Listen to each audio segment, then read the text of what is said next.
Tennis, British top seed storms into the Transylvania semi-finals. Ademola Lookman scores on his debut in the Spanish La Liga. Details of this and many more will be yours when we return from the break. Stay with us.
Welcome back. It's Sports Talk here on Atlantic Television Network. We're sorry for that slight delay.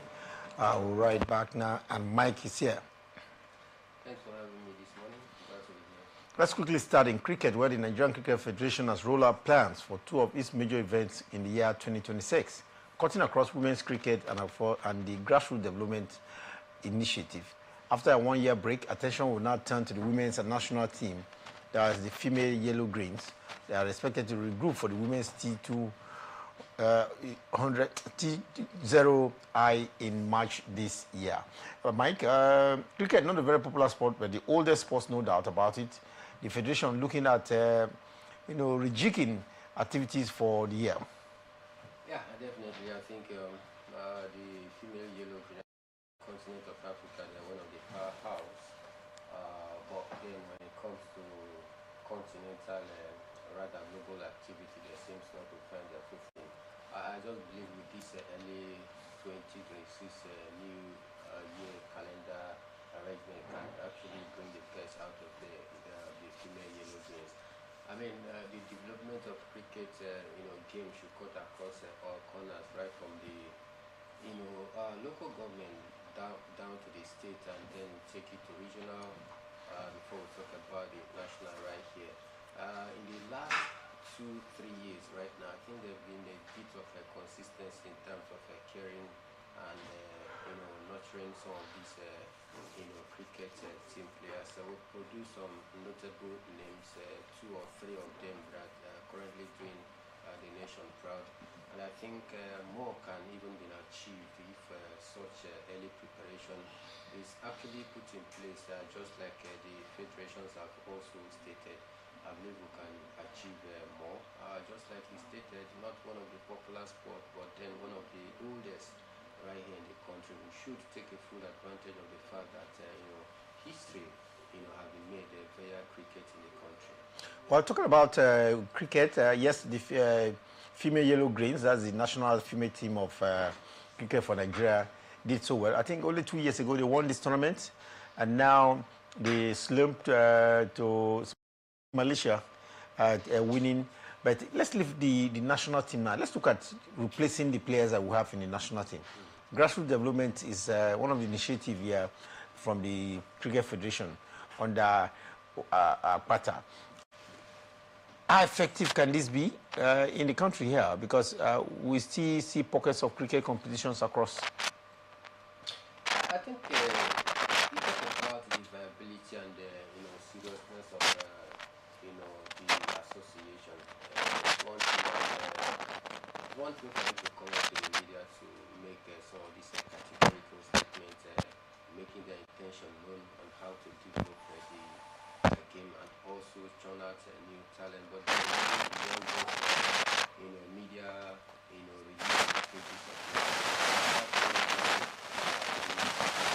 doing the things that we ought to do to get it right. Some of these players, they will not be there forever, and it starts from now. How do we get this done? We must start from different states. Every state have their own cricket federation association, and I think that this is where it should start, not from the national, but if you start from the state, and the state will go on to start organizing some mini competition on how to harness and harvest a new talent, and from there the state can also take it to the national and say, oh, this is how many players or nurture or produce via some of the mini competition organized by the state. So by the time each state will produce 2, 3, or 4 young talent, we have about 36 states, including the Federal Capital Territory. Let's say, for instance, every state brings out 2 cricketers that are well vested with the knowledge of the game at their young age, and we take 2 from every state, turns it into 36 states. You know that what we are going to get about 60 something cricketers, and you assemble them and then conduct the national trials and see how some of these 62 of these cricketers you can pick or select the best out of them and integrate them into the national team. But if we just say, okay, the national are doing everything possible, then without trickling down to the state, how do you tend to have effective way of churning out talent. So I think for me, it should start from the bottom down to the top. Bottom top to top looks like a possible arrangement for cricket here in Nigeria. The Cricket Federation really has to be up and running in regards of churning out new talents to replace in the bad sports. Now let's go to tennis, where five-time champion Haruri will lead Nigeria's charge to reclaim continual glory at the 2026 International Table Tennis Federation Africa Cup. It's scheduled to hold in Libya from February 7th to the 9th. It is upon us here. Libya is the hosting country for this tennis tournament. Can Haruna Quadri, continue with what we saw of him last season? I think he should not continue from what we saw of him last season, because last season was such a terrible one for him. In fact, he had some of the poor performance in his career last season. Talking about the AFCON year 20.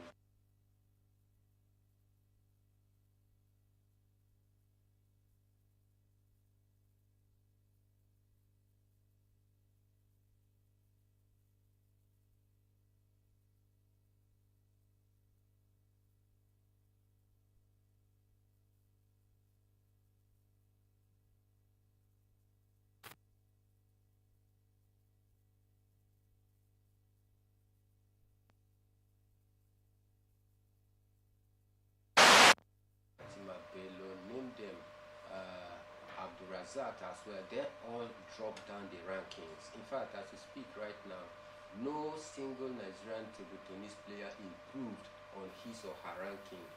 Male? Yes, both male and female in the current ranking as released, and it is the reason why I'm that worried that we might not just get it right this time around. But then, looking beyond the disappointment of last year, I think this year should be a new chapter for not just Haruna Quadri, but other Nigerian table tennis players to see how to improve. And this is the continent of Africa where we show some sort of dominance.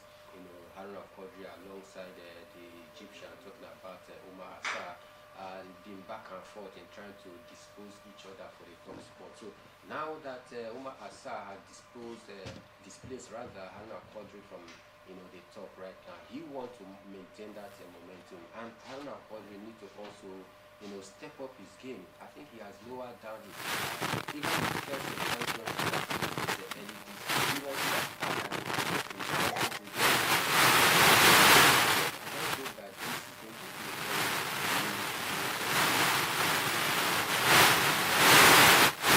Nigerian table tennis players need to find their footings, especially with the Egyptian Omar Assar taking the lead now over Nigerian Haruna Quadri. Away from that, we'll bring you some latest still in tennis, but this time in the Davis Cup competition, where organizers of the World Cup off tie between Nigeria and Uzbekistan are hopeful of a very large turnout of fans when both countries face each other at the Lagos Lawn Tennis Club, located at the Tafawa Balewa Square in Lagos. The Davis Cup competition leading to international men's team tennis organized by the Federation of International Tennis, and of course is structured across multiple ties. Nigeria among the teams vying for the places in the World Cup Group 2 playoffs, and will host Uzbekistan in a two-day tie this weekend. That will be on Saturday and Sunday. Players from both countries will fine-tune their preparations leading up to this one. And Mike, is there any stone left unturned leading up to this fixture? Will Nigeria use the advantage of hosting its tie to upset Uzbekistan?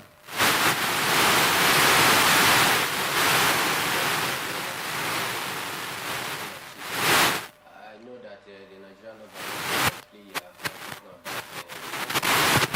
is going to lead the home team against the Uzbekistan with Kanis, Abua, and Michael Emmanuel as well among some of the top names that will be trying to do the countries proud. But I just really sometimes do not take our development of the long tennis very serious. We see it more like a recreational activity here. The only time that we get serious is when we have such international competitions such as the Davis Cup. That is when you see the federation running here and there to ensure that they coordinate themselves in a way and manner that can be suiting for the team. But then you don't just leave the development of the game lying down only for you to wake up at the time minute when you have such an international competition and you think we can go out there and do magic.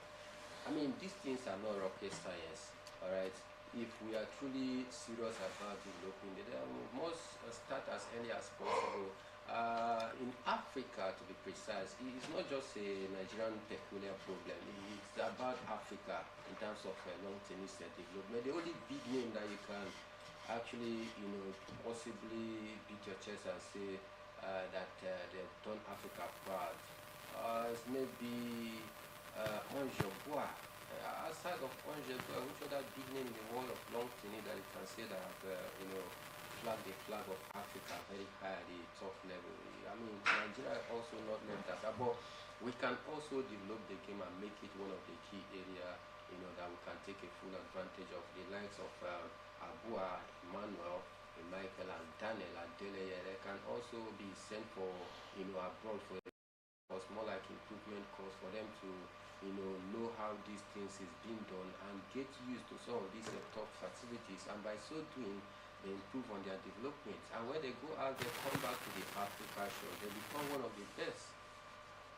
Well, talking about top level tennis, and let's look at what's happening. Emma Raducanu is in the news again. She stomped in the semi-finals of the Transylvania Open with a very commanding victory over Poland's Maja Klinicka. The British number one remains the only person after the US Open triumph in the 2000 to rush through the very first set in 25 minutes.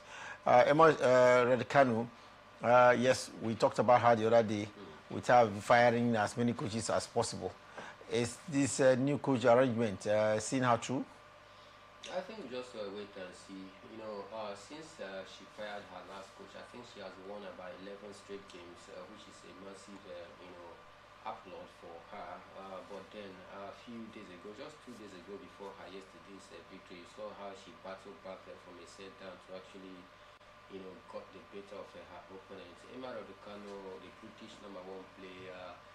One player that you cannot truly, say that she has been very consistent for large number of the times when you expect her to be at the top level against the likes of Iga Swiatek, against the likes of, some of the big guns, Corey Coco Golf, Arena Sabalenka, and the rest of them. You don't. I think the last time that we saw her, improve that much is 2021 US Open, where she actually won that particular. Ever since then, it has been ups and downs for Emma Raducanu. But this time around at the Pennsylvania Open, I think she's doing something great. Maybe she can build up from this impressive display. Well, we look forward to some kind of better performance from Emma Raducanu after the 2021 win at the US Open. A lot has been expected from her.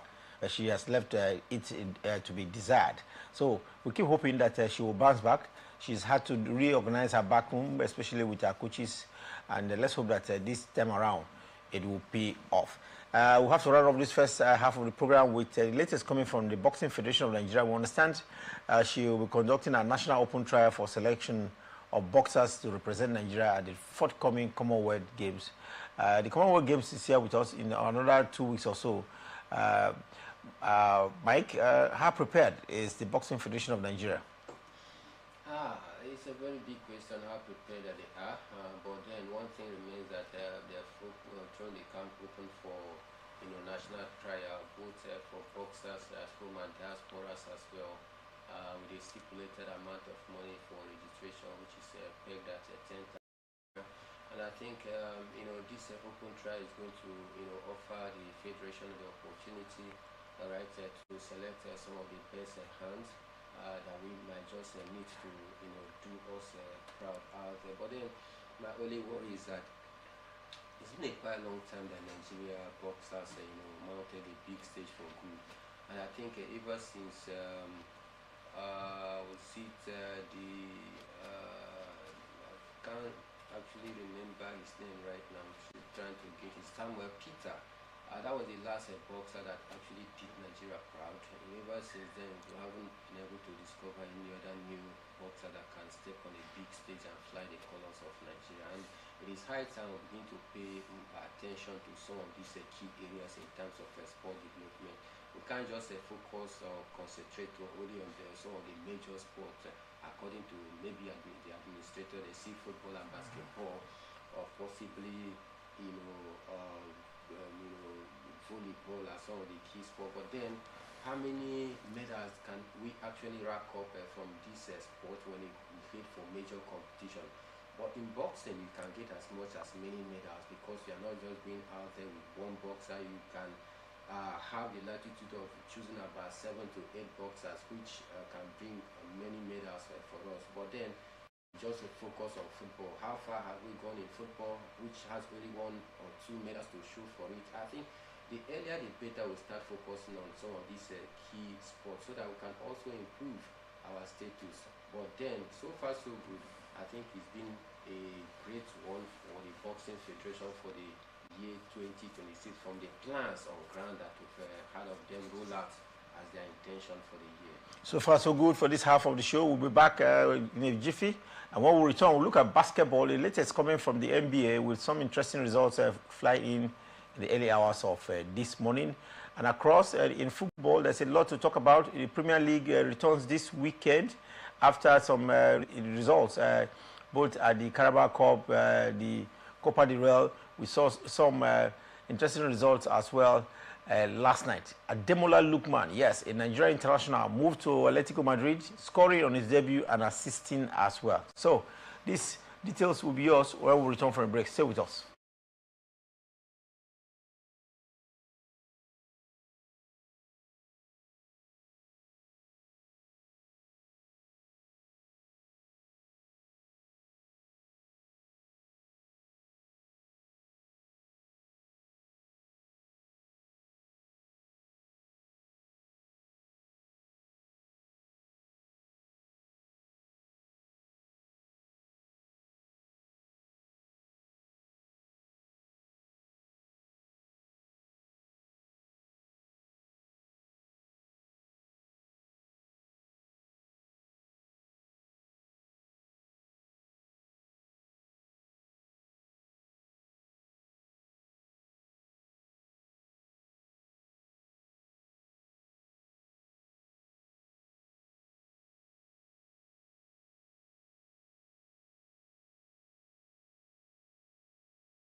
Welcome back. Sports Talk here. Earlier, how the Cricket Federation is making effort at training up new stars.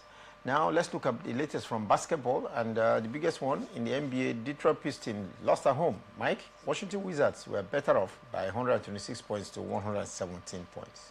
I think it was quite surprising for me going by that result because Detroit Pistons in the Eastern Conference have been dominating right from the kick-off of the season. They are actually topping the the Eastern Conference. And for Washington Wizards, I think they are seated 13th on the Eastern Conference, seeing 13th place beating the top team in the Eastern Conference. That seems for me more like a very big shock for the game played at the early hours of this morning. What could have been more surprising than the fact that Brooklyn Nets couldn't make up to 100 points in their match against Orlando Magic? It was 98 to 118 points scored by the Magicians from Orlando.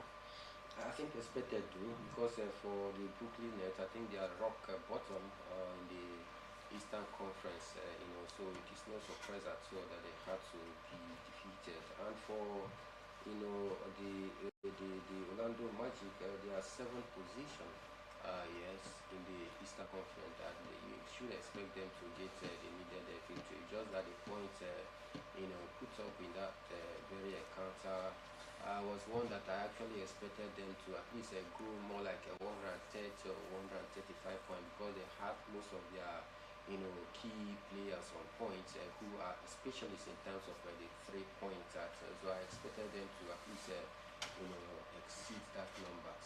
Talking about points reminds me that it was just a 3-point gap between Atlanta Hawks and Utah Jazz. Atlanta Hawks scoring 121 points and 119 points scored by the Utah Jazz. Yeah, for Atlanta, for Utah Jazz, it's not been an impressive season for them. Atlanta Hawks are not top-notch because they are 9th on the Eastern Conference as well, more like average team meeting each other, and they actually showed when you take a look at the point disparity. Toronto Raptors beat Chicago Bulls 123 points to 107 points, and Houston Rockets played at home could not make it up to 100. It was 99 points against 109 points scored by the Hornets from Charlotte. Yeah, impressive game. I think it was such exciting encounter. It's Charlotte Hornets are trying to, of course, pull the string, but then quite disappointing. Some of their key players couldn't come to the party. More like a reality check for them. Reality check, and it exactly what it was in the Dallas Mavericks San Antonio Spurs. 123 for the home side, Dallas Mavericks, and San Antonio Spurs getting the better of them. Nearly 12 points gap between the two. Quite shocking because San Antonio Spurs, I think they've been okay this season, though not that okay compared to where they are the league table right now, because San Antonio Spurs, they are seated second on the Western Conference, and for their opponent Sacramento Kings, they are rock bottom, in the Western Conference. So it's more like a shocking result that we saw early hours of this morning, both in the Eastern Conference and in the Western Conference. LA Lakers played at home, beat Philadelphia 76ers 119 points to 150 points. What an interesting result there. 109 points scored by the Lakers from Los Angeles as compared to Philadelphia 76ers 115 points. I think for the LA Lakers, time for them to show that indeed they are still one of the favorites. They are seated 5th in the Western Conference out there. I expected some of their top players to come to the party, and of course one or two actually did their best to ensure that at least they live up to the expectation. I think the NBA for this season is getting even more interesting and more thicker. One thing is that some of the players will also be trying to play with caution, as some of these top stars has also been picked for the All-Stars game, which of course LeBron James has also been one of those members. So some of them will try to play with caution not to get injured. Did the Suns set in Phoenix? No, because it was it was 97 points to 101 scored by the Golden State Warriors. Yeah, for the Golden State Warriors, I think they're trying to find their footing backs into the top level. They are seated 8 on the log right now, more like sitting on, as an average team. But I think there's still more games yet to come that they can actually use to improve their standing. Now let's quickly go to football, and interesting results are coming in from the Copa del Rey and of course the Carabao Cup. But first, let's look at what's happening on the local scene here. This weekend, it will be Rivers United trying to play, do I say, their last group game at the Gospel Private Stadium of You. They are visitors, the pyramids of Egypt. Interesting fixture, but the result will not matter.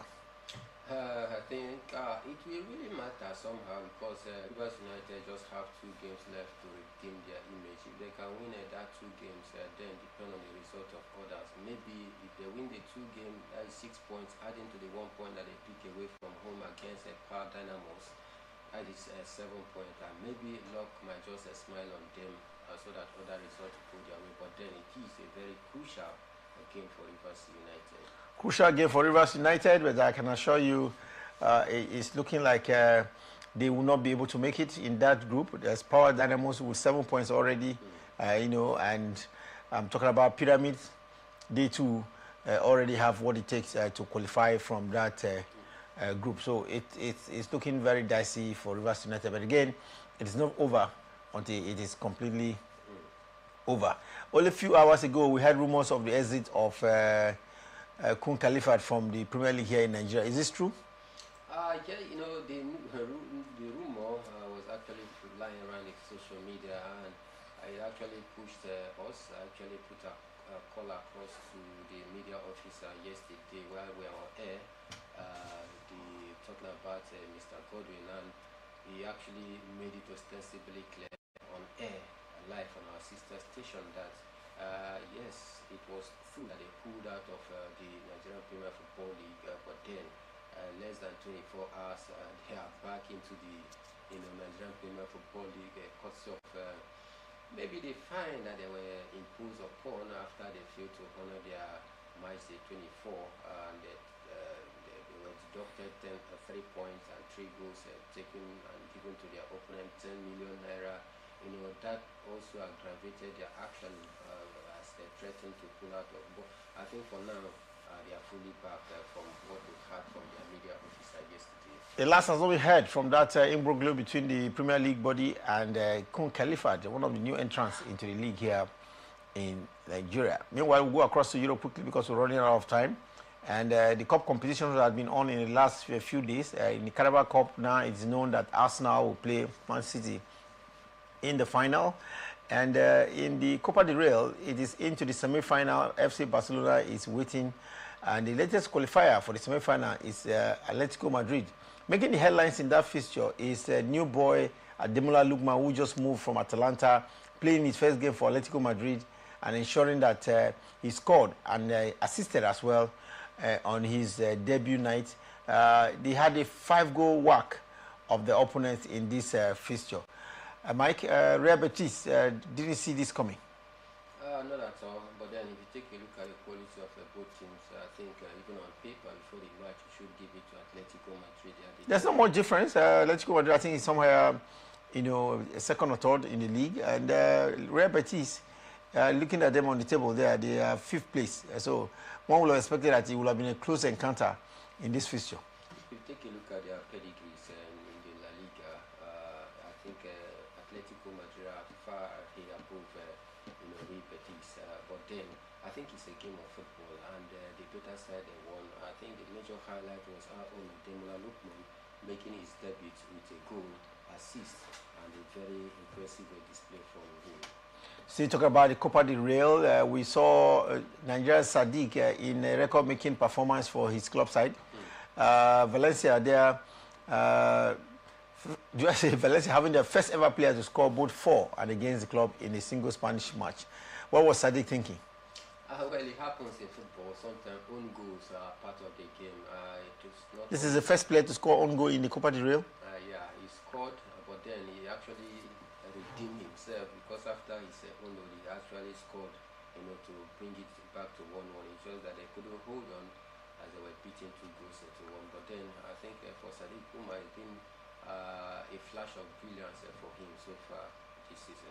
Manchester City is doing everything possible to change the rules. Is this possible in the Premiership? In the English football? Because we understand Pep Guardiola wants his new player Gueye to play in the final against Arsenal, but the league body, as I said, the football body is insisting this can't happen.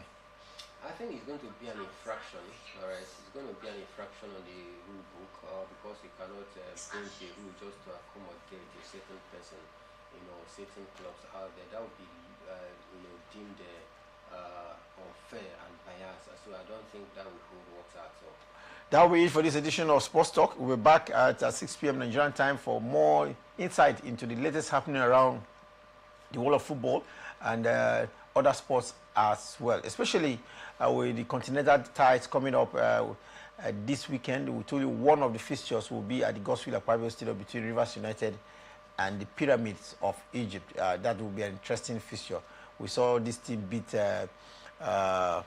Rivers United in the very first game, and so this looks like a revenge mission. But can Rivers United stand their ground? They lost only a few days ago at the same stadium. So we'll keep our fingers crossed on it. More analysis on that will be coming at 6 p.m. Nigerian time. Until then, remember, peace and unity are clearly pathways to progress. Always enjoy here on Atlantic Television Network.